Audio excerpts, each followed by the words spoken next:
नमस्कार दोस्तों, वॉक पर चर्चा में आपका स्वागत। निवेदन वही पुराना, चैनल को सब्सक्राइब करें, लाइक करें, कमेंट करें और मेरे ट्विटर और फेसबुक के पेजेस को भी भारत का गौरव के नाम से जो है उनको आप अपनी लिस्ट में ऐड करें। आज की चर्चा एक बहुत इंपॉर्टेंट चीज़ पे जो हुई और बहुत ज़्यादा इस पर बात नहीं की गई, वो है भारत का ईज़ ऑफ रैंकिंग्स में रेस। 150 की रैंकिंग पे था भारत आज से 8 साल पहले, और ईज़ ऑफ डूइंग बिजनेस में आज भारत 27 नंबर पे पहुंच गया है। मतलब दुनिया के 27 बेहतरीन देशों में जहां पे व्यापार करना आसान है, काम करना, बिजनेस करना आसान है। क्या लगता है आपको ये कैसे हुआ और क्यों हुआ?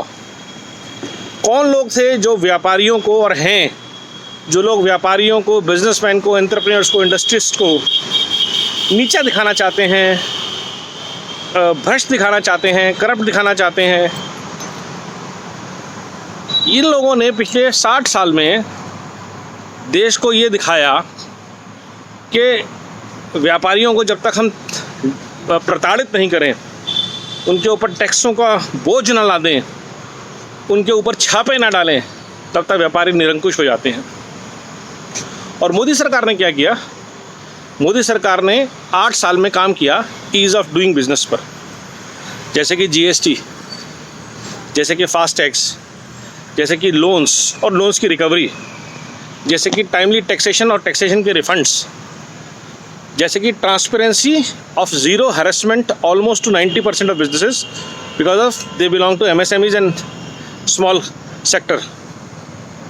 तो ये जो स्टेप्स लिए मोदी सरकार ने, और ऐसे अनगिनत स्टेप्स, उससे ना सिर्फ देश के व्यापारियों का बल्कि विदेश से आने वाले निवेश का भी देश में विश्वास बढ़ा।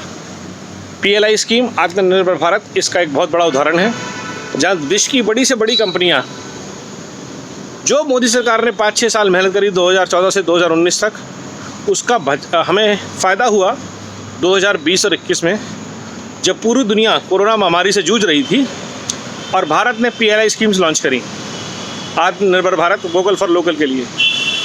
पलक झपकते ही भारत में टॉय इंडस्ट्री खड़ी हो गई, भारत में डिफेंस मैन्युफैक्चरिंग इंडस्ट्री खड़ी हो गई, उसमें नई प्राण ऊर्जा फूंक दी गई।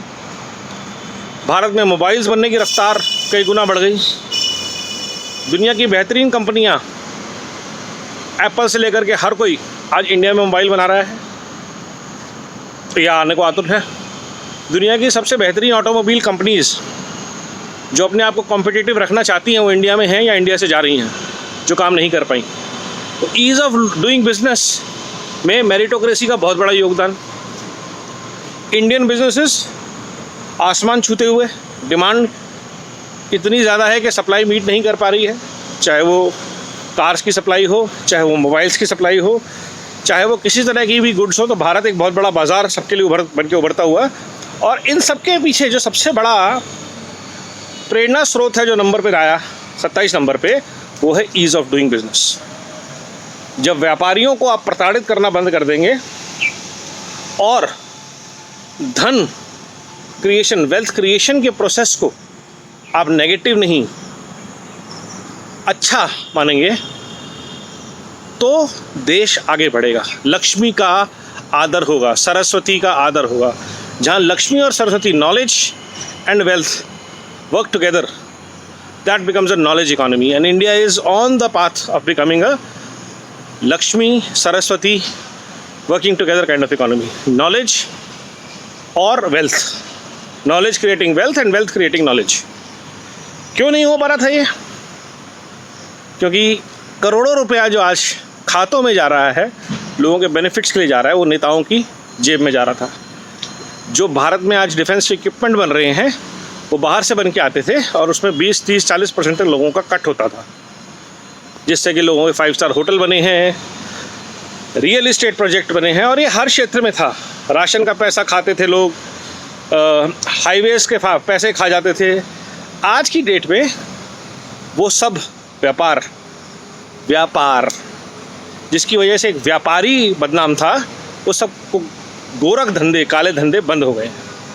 ये ईज़ ऑफ डूइंग बिजनेस का ही कमाल है कि जो सच्चा व्यापारी है उसको रास्ते आते हैं, वो इनोवेटिव है, उसे सॉल्यूशंस निकालने आते हैं, उन्हें इनोवेशंस आती हैं, तो वो सर्वाइव भी करते हैं, थ्राइव भी करते हैं। लेकिन जिन्होंने बेईमानी के लिए धंधे व्यापार खोले, और ईज़ ऑफ डूइंग बिजनेस का एक और प्रमाण, 4-5 लाख से ज़्यादा फेक कंपनीज, शेल कंपनी जिसको हम बोलते हैं, वो बंद हो गई हैं। ROC ने उनकी रजिस्ट्रेशन कैंसिल कर दी है। GST की कंप्लायंस, PF की कंप्लायंस, मतलब जिन बढ़ रही हैं, मतलब कंपनीज अपने लोगों को तनख्वाहें सही टाइम पे दे रही हैं और सही तरीके से दे रही हैं। तो ये सब इंडिकेटर्स हैं एक इकोनॉमी के स्ट्रेंथन होने के, एक इकोसिस्टम के बेटर होने के, जिसके खिलाफ एक बहुत बड़ा इकोसिस्टम पैरेलली बहुत सालों से चल रहा था, जिसमें ब्यूरोक्रेट, नेता, मीडिया और बहुत सारे आंदोलनजीवी इन्वॉल्व थे, जो हमारी इंडस्ट्रीज़ को बंद कराने पर तुले हुए थे। नर्मदा बांध का एग्जाम्पल मोदी जी ने दिया, और वेदांता का जो ट्यूटिकोरिन में प्लांट बंद हुआ कॉपर का, वो उसका एक बहुत बड़ा एग्जाम्पल। किसी भी डेवलपमेंट के प्रोजेक्ट को रोकने की कोशिश देश विरोधी प्रयास है, प्रगति को रोकने का प्रयास है। और अगर आप इन इंडस्ट्रीज़ के खिलाफ हैं तो सबसे पहले आप देश की आबादी को रोकिए और युवाओं और को कहिए कि आपके लिए रोज़गार नहीं है। सरकारी नौकरी सॉल्यूशन नहीं है। सरकारी नौकरी हर एक को नहीं मिल सकती और ना ही दी जानी चाहिए। अगर देश के 80 करोड़ लोगों को 60 साल बाद भी, 70 साल बाद भी, 75 साल बाद भी राशन पर निर्भर रहना पड़ रहा है, तो कहीं ना कहीं 60 साल में हमने बहुत ही ज़्यादा बदतमीज़ी करी है, बद इंतज़ामी करी है, बेईमानी करी है। और इसके लिए अगर एक परिवार और एक पार्टी जो जिम्मेदार है, वो सबको पता है। उससे निकले हुए, उससे जुड़े हुए जितने भी संगठन और जितने भी राजनीतिज्ञ और राजनीतिक परिवार हैं, वो सब इस गड़बड़ी में, इस साजिश में, इस भ्रष्टाचार में शामिल हैं। उनके खिलाफ एक्शन होगा। लेकिन तब तक के लिए आइए इस बात को सेलिब्रेट करें कि भारत का ईज़ ऑफ डूइंग बिजनेस में 27वां रैंक आ गया है और भारत लगातार प्रगति के पथ पर निरंतर आगे बढ़ रहा है। जय हिंद, धन्यवाद।